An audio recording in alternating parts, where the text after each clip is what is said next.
This is Dead Air, with a story that reminds us that when you're in the wild, sometimes the scariest thing you can encounter isn't an animal. This story is, unfortunately, true. I've changed names and ages slightly for privacy. I grew up in the Sierra Nevadas. It's a really beautiful part of the world with sprawling pines, rugged mountains, and crystalline lakes. I wasn't big on camping, but I spent a good chunk of my childhood weekends hiking with family and friends and spent many summer days tubing on the lake. The summer that I was 16, about 10 years ago now, my cousin Celia had come back from her first year of college, and her boyfriend Jay was visiting to meet her family and friends. Jay, like most tourists, wanted to go on a hike with lake views. Celia and I decided to take him on one of our favorites, a moderate hike through the woods on a gentle incline that peaks at hollow in the trees overlooking Lake Tahoe below. Jay had some hiking experience, albeit in less rugged terrain, and we thought this hike would be a fun challenge with the spectacular views he wanted. It is an in and out trail that takes about 2 to 3 hours to the top and 2 to 3 hours back down. There are some smaller trails that branch off and offer steeper inclines or winding paths down towards the lake. The three of us set off on the hike on the first Saturday of his visit. The trail isn't the easiest to find, but it's really popular with locals because of the view and general lack of tourists. It was mislabeled on the most popular trails website at the time, so it was hard to find if you didn't know where to look. We passed only a couple of other hikers, mostly granola-type couples with camelback water backpacks, hiking with their dogs. We made it to the top in good time and enjoyed our lunches overlooking the lake. Jay was appropriately impressed by the views and spent a lot of time taking pictures. In between selfies and bites of sandwiches, we mostly just relaxed and got to know each other. After about an hour of relaxing, we heard a scream in the distance, specifically a mountain lion scream. If you've never heard a mountain lion scream, you'll know it's really unnerving. It sounds a bit like a very loud, terrified woman letting out a blood-curdling shriek of terror. It's truly a horrible sound. This was not good, because when a mountain lion screams, it's either part of a mating ritual or two male lions are fighting. Either way, hearing one scream meant there were multiple mountain lions, and close. The bears in the Sierras are softies, but the mountain lions will attack you. They'll attack your pets. They've even been known to attack bikers. There's safety in numbers, but even 3 is risky if you're talking about a hungry lion. Jay was really freaked out. There weren't big predators roaming around where he's from, and the thought of an animal large and willing enough to eat him was off-putting. Celia and I were wary, but not alarmed. Between the natural disasters that frequently occurred in the region, earthquakes, wildfires, mega blizzards, and the sometimes deadly wild animals that got close to town, we were fairly unshakable. We had seen plenty of bears and snakes on hikes, and sometimes encountering critters is the price you pay to enjoy the natural beauty.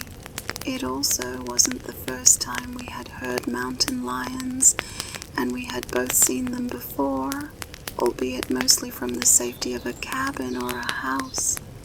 There was also an incident where, as kids, we laid out some expensive steak in my backyard. In the hopes of luring a mountain lion to take pictures of it, it did not work, and my mother was unhappy about the steaks. Anyway, Celia and I told Jay that it was fine, but that we need to pack it up and get back down the mountain. We packed up the leftovers of our lunches and took off at a brisk pace back down the mountain. About 40 minutes into the hike back, Jay realized that he forgot his phone at the lookout in his rush to leave.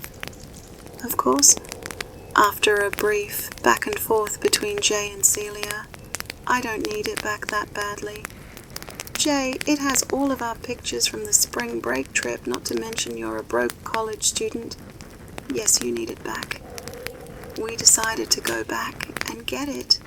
Well, we decided that Celia and Jay would hike back up to retrieve his phone, and I would stay there on the trail, alone, to warn any other potential hikers that there are lions in the area. I was mostly worried about those hikers with their off-leash dogs and wanted to prevent a wandering lab from getting mauled. This was obviously not ideal for any of us, but seemed like the best choice at the time. I found a nice rock to sit on in the shade just off the trail and was going through the pictures we took on my phone and playing Temple Run. There was no cell service or internet, but I knew they'd be back soon. Celia and Jay had been gone for around 50 minutes when I heard the scream again, and it was hard to tell, but I thought it was closer than before. I started to get pretty nervous. Being in groups is far preferable when dealing with mountain lions, and I felt like perfect bait sitting there alone in the woods. About 20 minutes after that, I heard the scream again, and there was now zero doubt that it was closer. It sounded like it was coming from up the trail towards where Celia and Jay would be coming down very soon, I sincerely hoped. Logically, I knew that lions don't scream when hunting. They are quiet. If a lion was hunting me, I wouldn't know it. The screaming meant it was doing something else, something not feeding related. That knowledge did not make me less nervous. I became hyper alert, whipping my head around every time I heard a noise or thought I saw a flash of movement. I turned my flashlight on even though it was the middle of the day. I got off my rock to stand in the middle of the trail, to have visibility up, down, and in the trees on the side of the trail. A couple minutes after that, I heard it again, extremely close by. By this point, I had full goosebumps and a pit in my stomach, a complete sense of dread. I looked around and tried to find the best place for me to stand, and so with my back covered, in case of the worst, I decided to wedge myself up against a tree next to the rock I had been sitting on. I had good visibility up and down the trail still, and into the trees across the trail. I continued scanning around, focusing on up the trail where I thought the screams were coming from. Suddenly I saw something. Standing still, 20 feet up the trail, a couple feet off of it, was a man. He was completely naked. He was filthy. He was skinny, and he was just standing there, looking at me. I didn't even hear him come up.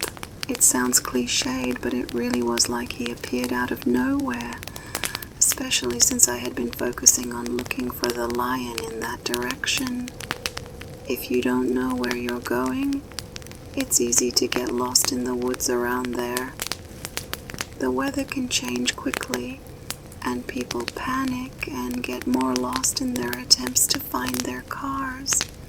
And it doesn't take long, being alone, lacking food and water, in the wilderness, to make people a little disorientated, a little crazy. The infamous Donner Party incident happened maybe an hour away from where I was standing. My first thought was that this man was probably a lost hiker, and judging by how dirty he was, he'd been lost for a long time. He needed help. I had heard about people with hypothermia stripping all of their clothes off and thought maybe that was what happened. Now, this took place during the summer, and there's no way that someone would get hypothermia in July, but that didn't occur to me until later. I started walking towards him, asking if he's okay. I suddenly got this feeling of wrongness. I don't know how else to describe it, but my feeling of dread tripled. The hair stood up on my neck. I stopped in my tracks, maybe 15 feet away now, and had the overwhelming urge to run away. It seemed wrong. It felt wrong. He looked wrong in a way I can't quite articulate. Instead of wanting to help him, I was absolutely terrified of him. I asked again if he's okay. He looked at me, then opened his mouth wide and screamed. Not a normal scream. He screamed just like the mountain lion, a high-pitched, keening shriek that made my blood run cold. It occurred to me that we were probably hearing him the whole time. It was the single most terrifying thing I have ever witnessed. I started screaming too. I was preparing to run away, down the trail I suppose, but also really did not want to turn my back on him. Suddenly he closed his mouth, turned around, and ran into the woods very quickly. He disappeared into the trees, but the feeling of wrongness was still with me. I felt like I was going to throw up. I considered bolting down the trail to get away, but decided to wait for Celia and Jay, who luckily arrived within 10 or 15 minutes. I told them what happened, and we decided to call it into the ranges when we got service. Celia and I had seen some odd things in our lives, her more than me, but she turned white as a sheet when I told them what happened. I guess they didn't hear anything at all on the way down. I've always been deeply unsettled since the incident. Did I see a mentally ill lost hiker who really needed my help? Or did I see something else? Celia insists it was a skinwalker or something similar. Something malevolent and inhuman, mimicking the call of a mountain lion and stalking us down the mountain. You've been listening to Dead Air. Like and subscribe for more. Good night.